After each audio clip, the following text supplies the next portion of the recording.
तो ये तो कार्य संस्कार की बात में संजीवनी साधना को आगे समझा रहा था।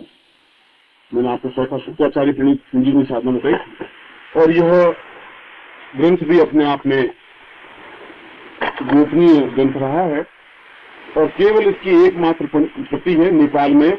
और नेपाल, अगर आप काठमांडू गए हो तो काठमांडू से करीब 24 किलोमीटर आगे एक बूढ़ा नीलकंठ शहर है, गांव है, कस्बा है, जिसको बूढ़ा नीलकंठ कहते हैं। उसमें बहुत बड़ा पानी की झील सी है, और झील में लेटे हुए शिव है। भगवान शंकर की ऐसी पत्थर की मूर्ति है जो करीब 100-125 फीट लंबी है, और नीचे तालाब से नीचे डाली हुई है, लेटी हुई। जैसे बनारस में, इलाहाबाद में आप गंगा के किनारे सोते हुए हनुमान जी, लेटे हुए हनुमान जी गंगा के किनारे, वहां ठीक नीचे जाते हैं, फिर उनके दर्शन करते हैं, हनुमान जी लेटे हुए मछली। और कोई लेटे हुए नहीं है, सभी जगह गदा हुए लिए खड़े हैं, पहाड़ लिए हुए। वहां पे इलाहाबाद वाले मुझको सुला कि तुम बस अब आराम कर, बहुत काम कर दिया। इलाहाबाद में तकलीफ देखने की जरूरत नहीं है। इलाहाबाद में हनुमान जी तकलीफ देखते नहीं, बिल्कुल लेटे हुए। लोग ऊपर से ध्यान करके दर्शन करते हैं, ऊपर फेंकते रहते हैं पत्थर वगैरह ऐसे हनुमान जी के ऊपर, वो बेचारा कुछ नहीं बोलता। तो वो तो वहां पर बूढ़े नीलकंठ से सोए हुए तालाब में। मगर ऊपर से आप देखें तो तालाब के नीचे बिल्कुल सोए हुए भगवान शंकर दिखाई देते हैं, इसलिए उस जगह का नाम बूढ़ा नीलकंठ है। और वहां पर महाराजा वीरेंद्र की लाइब्रेरी है। उस लाइब्रेरी में वो एक ग्रंथ केवल उपलब्ध है जो प्राचीनतम है, और कोई खाल पर, कैसी खाल है समझ नहीं, मगर आज के शीशों में मंजी हुई है, और शुक्राचार्य प्रणीत संजीवनी साधना करीब 12-13 उसके पृष्ठ हैं, और महत्वपूर्ण पुस्तक है, एकमात्र पुस्तक है, और कहीं कोई पुस्तक है नहीं। यदि कभी आप नेपाल जाने का अवसर मिले शिवरात्रि के अवसर पर, तो बूढ़ा नीलकंठ स्थान को अवश्य जाएं, दर्शनीय स्थान है, देखने योग्य, और इस पुस्तक को अवश्य देखें अपने आप में। उसमें जो विधि दी हुई है वह अत्यधिक महत्वपूर्ण है और अनुभवगम्य है। अनुभवगम्य दृष्टि से इस साधना के 6 लाभ हैं।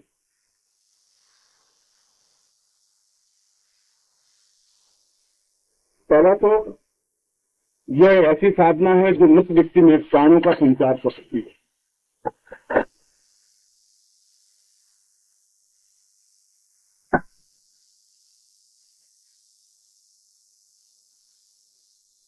दूसरा,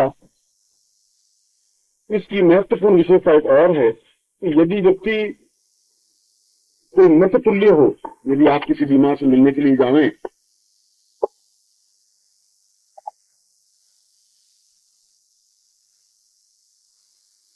तो मरने वाला व्यक्ति की आंख उड़ जाएगी, या जोरों से सांस भौंकने से चलने लग जाएगी, या नाड़ी टूटने लगेगी, नाड़ी उसको पकड़ में नहीं आएगी। तो समझना चाहिए कि अब ये मनुष्य 5-10 मिनट का ही मेहमान है। ऐसी स्थिति में वह जो विद्या है, इस विद्या का प्रयोग किया जाए तो 2-4 घंटे निश्चित रूप से जिंदा रह सकता है। ये आप कभी भी एक्सपीरियंस करके देखो। पूरा जिंदा नहीं कर सके लंबे समय तक के लिए, तो 4-5 घंटे की जिंदगी तो इसको दे ही सकते हैं।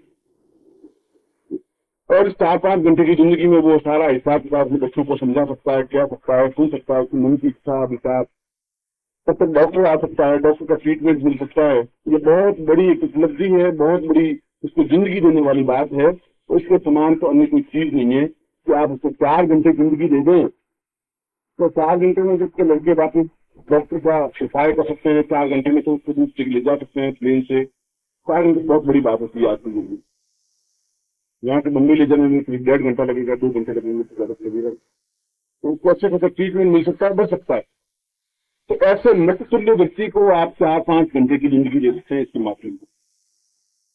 तीसरा, यदि कोई सर्प या जहर से मर गया हो,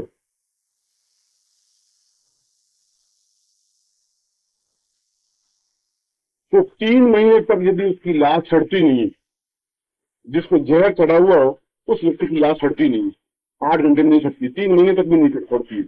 अब उसको कब्र में डाल दें तो नमक से तो गल जाएगी, मतलब नॉर्मल में दुर्गंध नहीं आएगी उससे, क्योंकि जहर अपने आप में एंटी इफेक्टेड है, इसलिए उस लाश को सड़ने नहीं देते। इतनी गहराई में जाने की जरूरत नहीं है।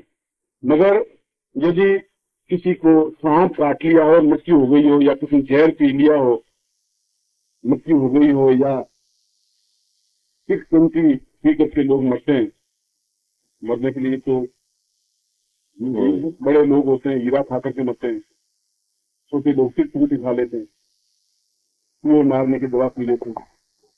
ऐसे किसी प्रकार के जहर पी करके मरे हुए व्यक्ति को यदि इसके उपाय किया जाए तो निश्चित रूप से वापस जिंदा हो जाए।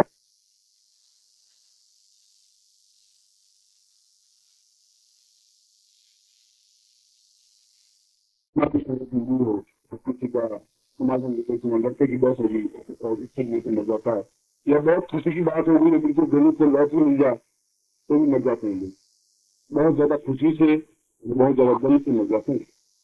तो किसी को सदमे से अगर कुछ मृत्यु हो गई हो, तब भी इसके माध्यम से उसको 5-6 घंटे की या 4-5 घंटे की जिंदगी दी जाए।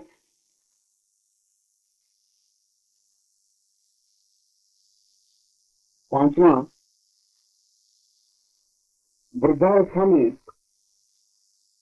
जो नदी के पेड़ बन जाए, नदी का पेड़ का मतलब है कि भाई करीबी हो गया तो रोज उगता है, इसलिए सही अर्थ में साधक बन जाए तो 100 साल तक उसका कुछ बिगड़ता नहीं है, यदि वो रोज सूर्य निष्ठा बराबर करते रहे और साधना युक्त बने रहे, रोज आधा घंटा 1.5 घंटा साधना तक बने रहे, उसकी आयु वृद्धि होती ही है।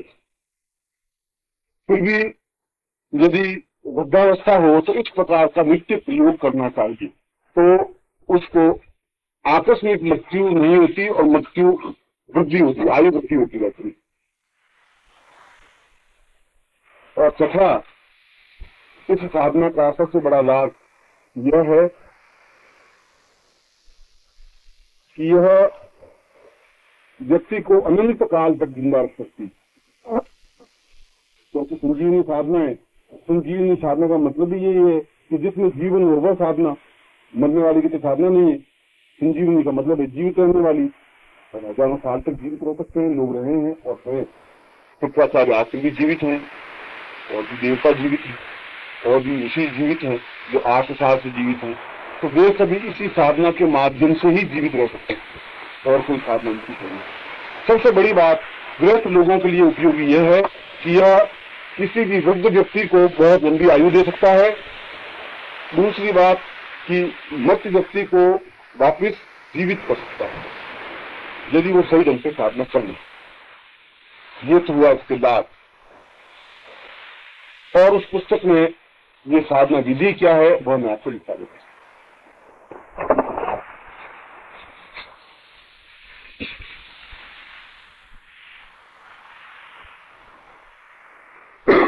इसकी साधना विधि उन्होंने केवल 3 श्लोकों में समझाई है शुक्राचार्य ने, और तीनों ही कूट पद में।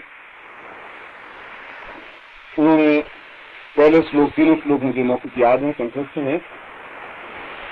उन्होंने कहा है रसो विप्रा देवाम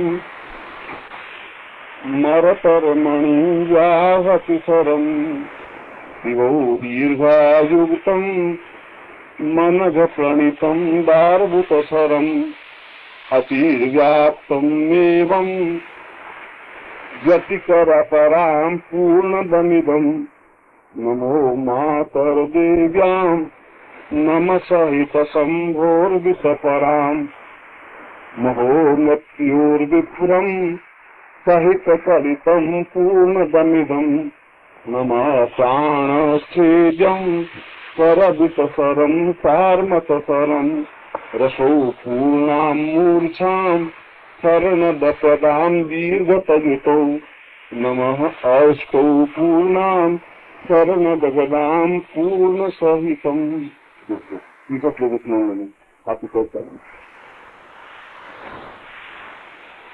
दोनों श्लोकों 3 श्लोकों का अर्थ कि किस प्रकार से इस साधना को संपन्न करना चाहिए, इसके लिए कहा गया है कि साधक पारद शिवलिंग बनाए, क्योंकि रस के माध्यम से शुक्राचार्य ने कहा प्रथम श्लोक में कि रस ही शंकर है, रस ही शिव है, रस ही जीवन है, रस ही प्राण है। मगर यह सामान्य पारद नहीं है। इस पारद में 3 वस्तुएं मिलाए। पारद में तो कोई चीज मिलती नहीं, मगर संस्कार युक्त में मिलती।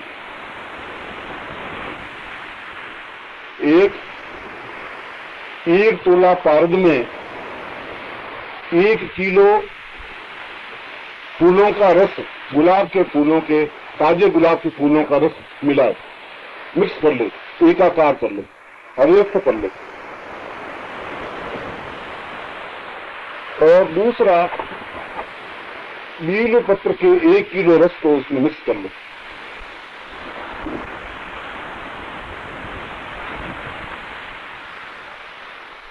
इस प्रकार का पारद जो 8 संस्कार करे, पहला एक संस्कार करे, फिर दूसरा संस्कार करे, फिर दूसरे बात, एक दिन 8 होंगे नहीं, 1 by 1 होंगे, तो 8 संस्कारों से युक्त बनावे। फिर उसको शोधित करे, मूर्छित करे, छेदित, मूर्छित, ताड़ित और उत्थापित, 4 क्रियाएं करे 8 संस्कार की बात में।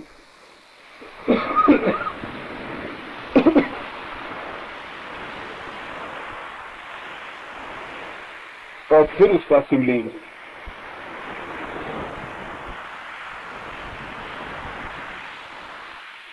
यह शिवलिंग चाहे छोटा हो चाहे बड़ा हो, उसका कोई परिमाण नहीं। छोटा सा पेड़ की गुठली के आकार का भी शिवलिंग बन सकता है और नारियल के आकार का भी शिवलिंग बन सकता है, मगर शिवलिंग आकार का हो। तो ऐसा शिवलिंग ही संजीवनी साधना में प्रयुक्त किया जाना चाहिए। और जिसके घर में ऐसा शिवलिंग है वो अपने आप में दुर्लभ और आश्चर्यजनक, अद्भुत माना गया, क्योंकि वे स्वयं शिव में कहलाता है। मगर सामान्य पारद में और इस क्रिया में अंतर यह है कि दोनों प्रकार के रस मिलाने में बहुत ऊंचे स्तर का ज्ञान होना चाहिए, अन्यथा पारा में कोई चीज मिक्स होती नहीं। पारा में तो रेत भी मिक्स, आप रेत पर डाल दीजिए, पारा वापस उठा लीजिए, तेल में डाल दीजिए, घी में डाल दीजिए, पानी में डाल दीजिए, सारा तो संसार में किसी से मिक्स होता ही नहीं, मिक्स कर ही नहीं सकता कोई। और फिर उसको मूर्छित करना, ताड़ित करना तो अपने आप में और कठिन क्रिया है, और आज संस्कार करने बहुत कठिन क्रिया है। इस प्रकार का जब शिवलिंग बन जाए तब उसको स्वर्ण ग्रास दे, स्वर्ण ग्रास देना, यह एक क्रिया है। उसमें सोना मिक्स करे, स्वर्ण ग्रास देने का। जैसे आदमी को ग्रास दिया जाता है, कौर दिया जाता है, कौर को ग्रास कहते हैं, खाने के एक टुकड़े को, एक हिस्से को ग्रास कहते हैं या कौर कहते हैं। तो उसको स्वर्ण ग्रास दे, तब वह पूर्ण शिवलिंग बनता है।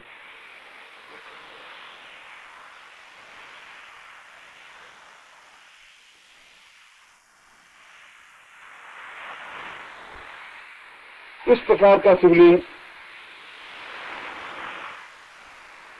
संसार में बहुत ही कम लोगों के पास पाया जाता है, क्योंकि वह स्वयं शिव स्वरूप कहा गया है।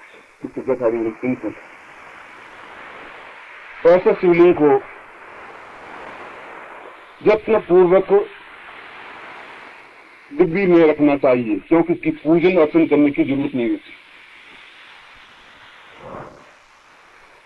वह स्वयं चैतन्य होता है, स्वयं मंत्र शुद्ध होता है, स्वयं प्राण शिक्षा युक्त होता है, उसके लिए करने की जरूरत नहीं होती। साधना के समय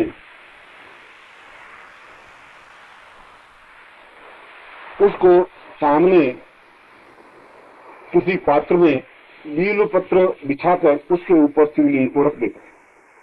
अपने साधना की बात बता रहा है।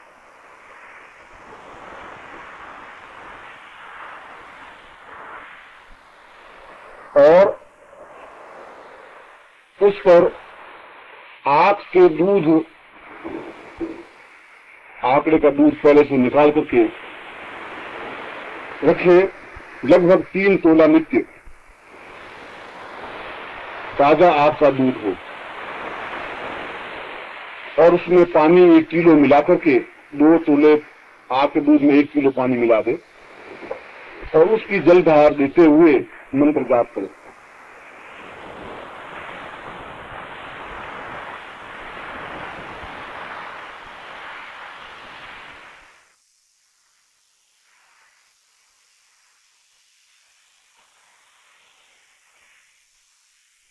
इसमें जो मंत्र है वह लिख लीजिए, शुक्राचार्य पंडित संजीवनी मंत्र।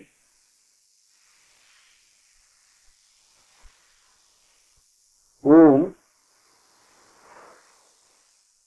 राम राम राम सह जूम सह ह्रीं ह्रीं ह्रीं सह इह इह प्राण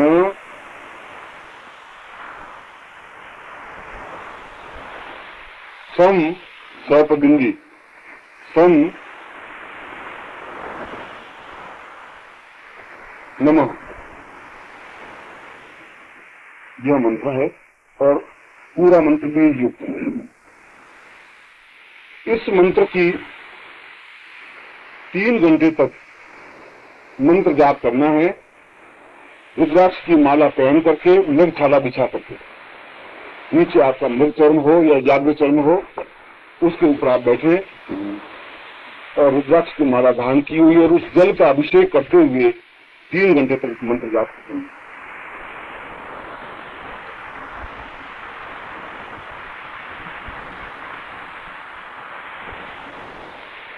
प्रातः काल ब्राह्म मुहूर्त में यह क्रिया संपन्न करनी चाहिए, 4 बजे से 7 बजे के बीच।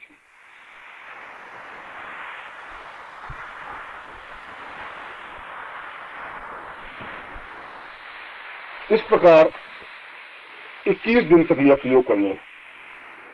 किसी भी सोमवार से प्रारंभ करना है और 21 दिन करना है। अगले सोमवार को चेक करने की जरूरत नहीं है। जहां 21 दिन पूरे होंगे तो साथ में संपन्न हो जाएगी, ऐसा मानना है।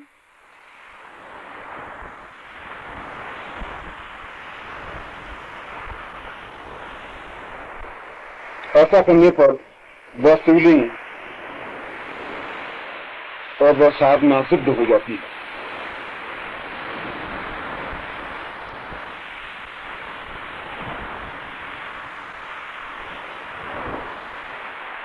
अब इसका जब प्रयोग करना हो तो ऐसे शिवलिंग पर शुद्ध जल या गंगा जल चढ़ाते हुए, फिर इसमें आग का दूध नहीं मिलाओ, शुद्ध जल या गंगा जल चढ़ाते हुए इसी मंत्र से 3 मिनट तक 11 बार मंत्र बोल करके और वह जल मृत व्यक्ति को पिला दे या मुंह में डाल दे।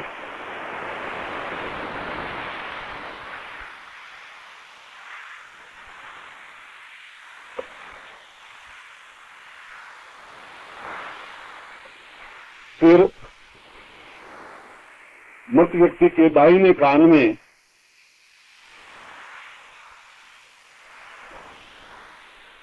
जोर से फूंक मारे,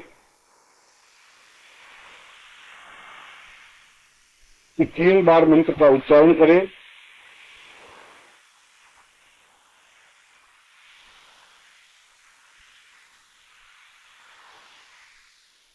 और फिर फूंक दे।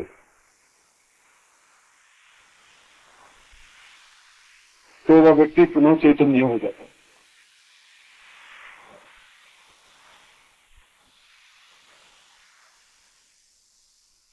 यह उस ग्रंथ का मैंने आपको सारांश से स्पष्ट किया। यदि रोज व्यक्ति स्वयं साधना करने के बाद इस प्रकार से आचमन लेता है तो उस व्यक्ति की मृत्यु होगी नहीं, क्योंकि वह संजीवनी बना रहेगा, संजीवनी नित्य बना रहेगा। नित्य एक आत्मा में अपनी आचमन इस प्रकार से जल चढ़ा करके ले सकता है। केवल 3 बार मंत्र जाप करना है, 3 बार उच्चारण करना है, जल चढ़ाना है और देना है। साधना करने के बाद की बात बता रहा हूँ। यदि खुद चाहे तो ऐसा कर सकता है।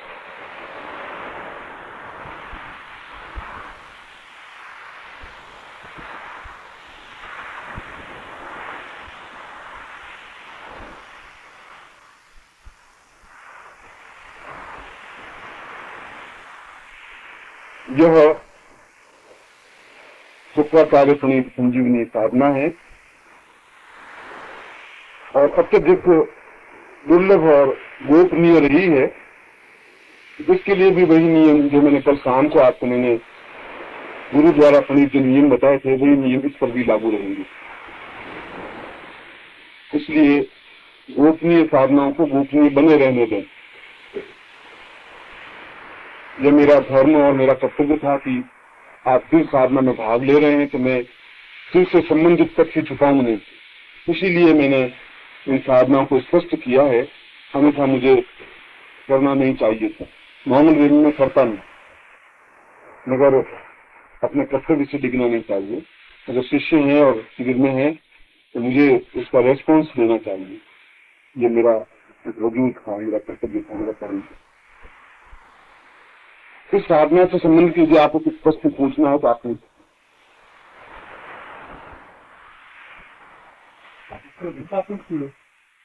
तो अगर मैं दिशा नहीं दिया तो कोई दिशा हो, यदि आसन नहीं दिया तो कुछ होगा, इस नृत्य दिखाना चाहिए या जागृत दिखाना चाहिए।